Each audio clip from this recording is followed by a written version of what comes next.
The Atlanta Beltline is a $2.8 billion redevelopment project that will shape the way Atlanta grows over the next 25 years and beyond. With new trails and parks popping up, it's already becoming a reality in many parts of the city, like the historic West End. Take a look at a video courtesy of the Atlanta Beltline.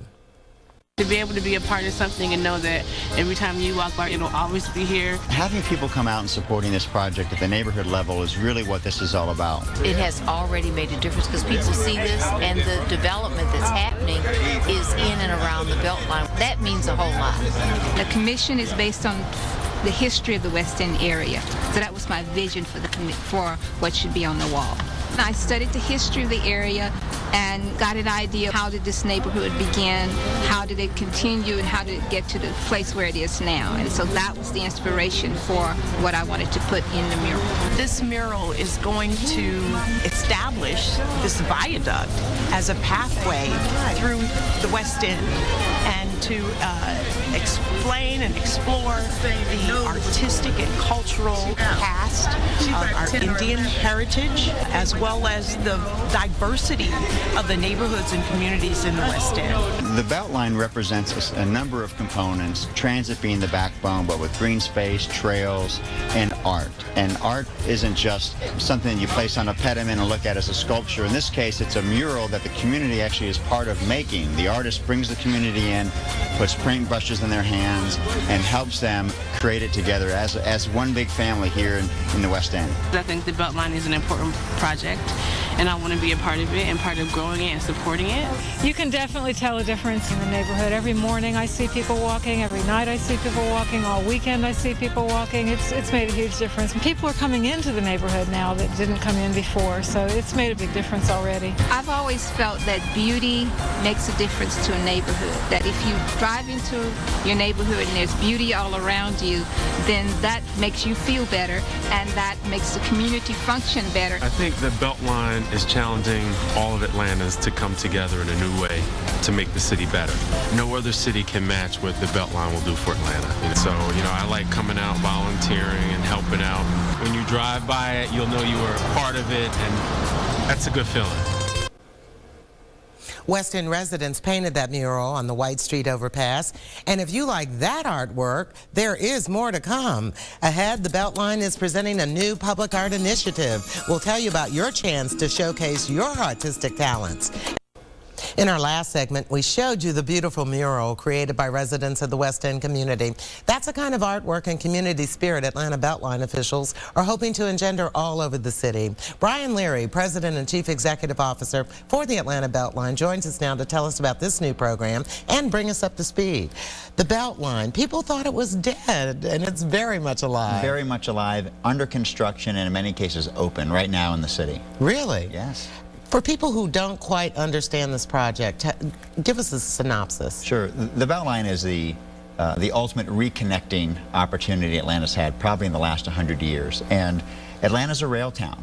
And 100 years ago, we didn't need a perimeter highway for cars around the city. We needed a beltline of railroads around the train congestions downtown. So that railroad existed but hadn't been used in many years, so we're reconnecting 45 different neighborhoods in a 22-mile loop all the way around the city in this old railroad corridor. And it's not just about transit, because that'll be a key backbone component of the Beltline. It's about parks, 1,300 acres of brand new parks. That's basically 6 Piedmont parks we're going to add for city residents. That's exciting. It's pretty exciting, it is. 33 miles of trails, so we're going to then reach out and connect those 45 neighborhoods to the parks, to the transit. And then art. Art is the ultimate thread that we can weave through everything we're doing, coupled with the affordable housing component, the education component.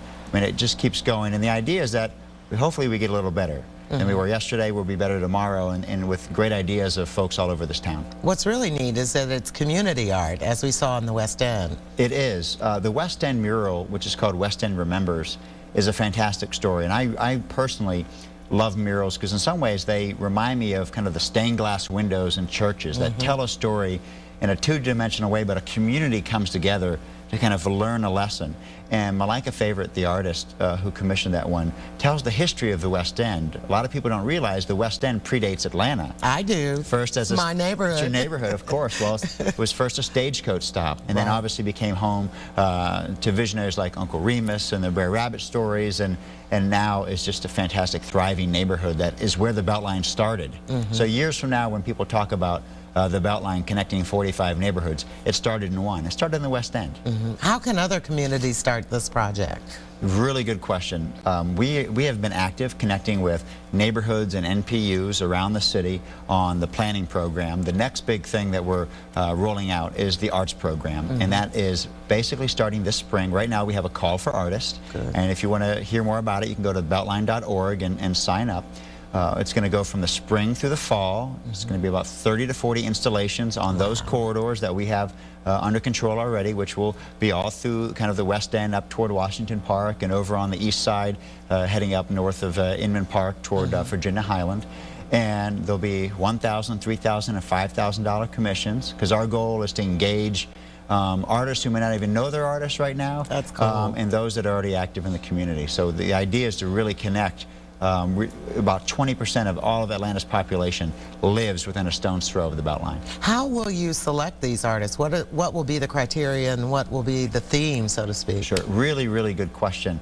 Thankfully, we've already put some thought into this, and we have a great working group of volunteers really provided by the leadership of the Office of Cultural Affairs of the City of Atlanta, led by Camille Love and her team, Dorian McDuffie.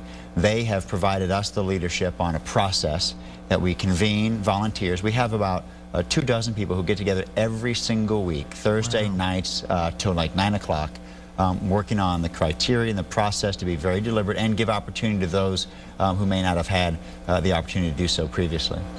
What about if other citizens want to just get involved in this project as a whole? You say there are volunteers on this, but are there volunteers on other things that people can do? There are. The Beltline is really the ultimate kind of volunteer project. I mean, that's how we started.